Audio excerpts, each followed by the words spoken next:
కోట గత వైభవానికి ప్రతీక. శతాబ్దాల పాటు అనేక రాజులకు రక్షణ కవచం.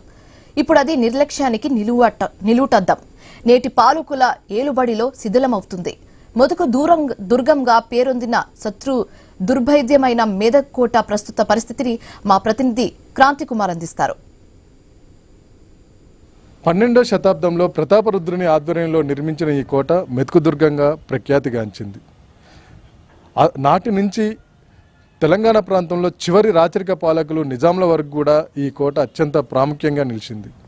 కుతుబ్ షాహీలు, బహమనీలు, మొఘలులు, నిజాములు వాళ్ళ పరిపాలన కాలంలో ఈ కోటని అభివృద్ధి చేసుకుంటూ వచ్చారు.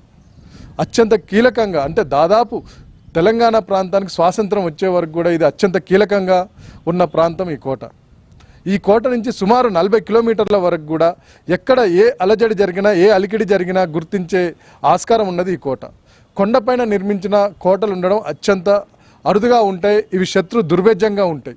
ఈ నిర్మాణ డిజైన్ కూడా అత్యంత శత్రు దుర్భేద్యంగా ఉంది. ఎక్కడికక్కడ మూల మలుపులతో పాటు 3 ప్రధాన ద్వారాలు ఉన్నాయి. ఒక ద్వారం దాటినా మరొక ద్వారాన్ని దాటలేని పరిస్థితి. ప్రధాన ద్వారం, లయన్ గేట్, ఎలిఫెంట్ గేట్, ఇలా 3 గేట్లు ప్రధాన ద్వారాలు ఉన్నాయి. వీటిని దాటుకొని రావడం అనేది కాని పరిస్థితి. అందుకే ఈ కోట ప్రత్యేకంగా నిలిచింది ఈ రాజుల కాలంలో. ప్రధానంగా చూసినట్లయితే రాజులు వాళ్ళ పరిపాలన కాలంలో వాళ్ళ సౌకర్యాలకు అనుగుణంగా దీన్ని అభివృద్ధి చేసుకుంటూ వచ్చారు. ఇదే కోట మీద ధాన్యాగారాలు నిర్మించడంతో పాటు సైనికుల కోసం ప్రత్యేక షెల్టర్లు నిర్మించడం, గుర్రాల కోసం ప్రత్యేక శాలలు నిర్మించడం వంటివి చేసుకుంటూ వచ్చారు. దీని మీదనే జైలు కూడా నిర్మించారు. మొత్తానికి అత్యంత కీలకంగా ఉన్నది ఈ తెలంగాణ ప్రాంతంలో రాచరిక పాలన పొయ్యే నాటి వరకు కూడా ఈ కోట అత్యంత ప్రాముఖ్యంగా ఉన్నది. స్వాతంత్రం వచ్చాక ఈ కోట క్రమంగా నిర్లక్ష్యానికి గురవుతూ వచ్చింది. తెలంగాణ రాష్ట్రం ఏర్పడిన కొత్తలో ఈ కోటని అభివృద్ధి చేసేందుకు కొంత ప్రయత్నాలు జరిగాయి. ఈ కోటకి సమీపంలో ఉన్న ఏడుపాయల వనదుర్గ ఆలయాన్ని, మెదక్ చర్చిని, పోచారం వైల్డ్ లైఫ్ శాంచురీని వీటన్నిటిని కలిపి ఒక టూరిజం సర్క్యూట్గా అభివృద్ధి చేసేందుకు ప్రణాళికలు చేశారు. అందులో భాగంగానే ఈ కోట దిగువన హరిత రిసార్ట్ ఏర్పాటు చేశారు. అందులో పర్యాటకులు వచ్చి దాంట్లో విడిది చేసే విధంగా ఏర్పాట్లు చేశారు. అదేవిధంగా తెలంగాణ వచ్చిన తర్వాత రాష్ట్ర రాజధానిలో స్వాతంత్ర దినోత్సవ వేడుకలు గోల్కొండ కోటపై ఏ విధంగా నిర్వహించారో ఇక్కడ మెదక్ జిల్లాలో మెదక్ కోట పైన నిర్వహించారు. క్రమక్రమంగా ప్రభుత్వం ఉద్దేశం నీరుగారుతూ వచ్చింది.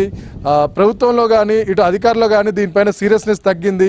ఈ అభివృద్ధి పనులు కుంటుపడుతూ పోయాయి. ప్రస్తుతం మనం చూసినట్లయితే గత 8-9 సంవత్సరాల నుంచి కూడా ఇక్కడ ఎలాంటి అభివృద్ధి కార్యక్రమాలు కానీ దీన్ని పట్టించుకున్న దాఖలాలు అయితే ఏమీ కనిపించట్లేవు. రోజు రోజుకి ఈ కోట శిథిలావస్థకు చేరుకొని కూలిపోతుంది. గత చరిత్రకి, గత వైభవానికి ప్రతీకగా నిదర్శనంగా ఉండాల్సిన ఈ కోట ఇప్పుడు కూలిపోయిన గోడలు, మోడుబారిన గోడలుగా నిలుస్తూ ఉంది. దీన్ని అసాంఘిక శక్తులు దీన్ని కేంద్రంగా చేసుకొని అసాంఘిక కార్యక్రమాలు నడుపుతున్నారు ఇక్కడ. ఇది ప్రస్తుతం అయితే దీన్ని అభివృద్ధి చేస్తే ఈ ప్రాంతంలో పర్యాటకంగా అభివృద్ధి చెందే అవకాశం ఉంది. ప్రధానంగా మనం చూసినట్లయితే ఈ కోటకు సమీపంలో మెదక్ చర్చితో పాటు ఏడుపాయల వనదుర్గ ఆలయం ఉంది. ఈ 2 ఆధ్యాత్మిక కేంద్రాలకు మన రాష్ట్రం నుంచే కాకుండా ఇతర రాష్ట్రాల నుంచి కూడా పెద్ద ఎత్తున భక్తులు తరలి వస్తూ ఉంటారు. ఈ కోటను అభివృద్ధి చేస్తే అక్కడికి వచ్చే భక్తులకు ఇది అదనపు పర్యాటక కేంద్రంగా ఉండే అవకాశం ఉంటుంది. గతంలో ప్రభుత్వం చేసిన, అధికారులు చేసిన ఈ టూరిజం సర్క్యూట్ ప్రాజెక్ట్ని మళ్ళీ తెర మీదకి తీసుకొచ్చి దాన్ని అభివృద్ధి చేస్తే దీనికి కొంత ఈ ప్రాంతంలో ఉన్న కొంతమందికి ఉపాధి దొరికే అవకాశం కూడా ఉంటుంది స్థానిక యువతకి. లేదా ఈ కోటని తక్షణం అభివృద్ధి చర్యలు, రక్షణ చర్యలు చేపట్టకపోతే కనుక మరికొద్ది రోజుల్లో ఈ కోట పూర్తిగా శిథిలం అయిపోయి కేవలం రాళ్లుగా కనిపించే ఆస్కారం అయితే ఉంది.